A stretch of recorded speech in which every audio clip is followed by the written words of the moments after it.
हमारे माननीय प्रभारी धर्मेंद्र प्रधान जी, विनोद तावरे जी और मौर्जा साहब पर्यवेक्षक सब लोगों के नेतृत्व और देख रेख में जो अवसर बिहार की जनता ने दिया है, सभी माननीय विधायक विधान पार्षद का जो स्नेह मिला है, आज उस बिहार की जनता को नमन करते हुए लखीसराय क्षेत्र की जनता को हृदय से आभार और धन्यवाद देते हुए फिर से सेवा का अवसर मिला है और अपने सशक्त नेतृत्व को आभार और धन्यवाद व्यक्त करते हैं कि ये अवसर सेवा का फिर से मिल रहा है पूरी बिहार की जनता के विश्वास पर और अपने नेतृत्व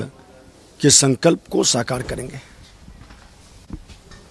को आपने सुना, बिहार की जनता का शुक्रिया अदा करते नजर आए। एक बार फिर से हमारे पॉलिटिकल एडिटर देवेंद्र पराशर के पास चलते हैं। देवेंद्र, मोटी मोटी तस्वीर साफ हो गई है, कैबिनेट की रूपरेखा कैसी रहेगी, ब्लूप्रिंट तैयार हो गया है। अगर हम बात करें कि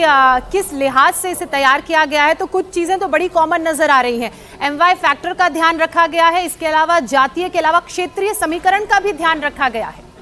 और बिल्कुल, और वो रखना ही होता है। और उस लिहाज से जाति का समीकरण, क्षेत्रीय समीकरण और साथ साथ बाकी जो सेक्टर्स ऐसे हो सकते हैं कि महिला भागीदारी कैसी हो, नए चेहरों को कैसे मौका दिया जाए, एक्सपीरियंस चेहरे कैसे रिपीट किया जाए, जिनके ऊपर बड़ी जिम्मेदारी होगी कि बड़े महकमे वो संभालें, उनके ऊपर परफॉर्म करने की जिम्मेदारी होगी। और साथ साथ एक दूसरा हिस्सा ऐसा होगा जिनको मंत्री के तौर पर आगे ग्रूम किया जाएगा। साथ ही आप देखें तो बीजेपी ने कई बड़े चेहरों को, जो कि पिछली सरकार में चेहरे थे, उन चेहरों को इस बार ड्रॉप किया है और वो बड़े बड़े नाम थे। और उन नामों के बारे में अगर आप पहले सोचें तो शायद ऐसा लगता कि नहीं, इनको ड्रॉप करना तो संभव नहीं होगा, ये बड़े लॉजिकल नाम होंगे, लेकिन ऐसा नहीं हुआ। और ये होती है बीजेपी की लीडरशिप, ये होता है जब प्रधानमंत्री नरेंद्र मोदी, गृहमंत्री अमित शाह जैसे लोग सीन में आते हैं, वो चीज़ें तय करते हैं। धर्मेंद्र प्रधान जैसे चुनाव प्रभारी,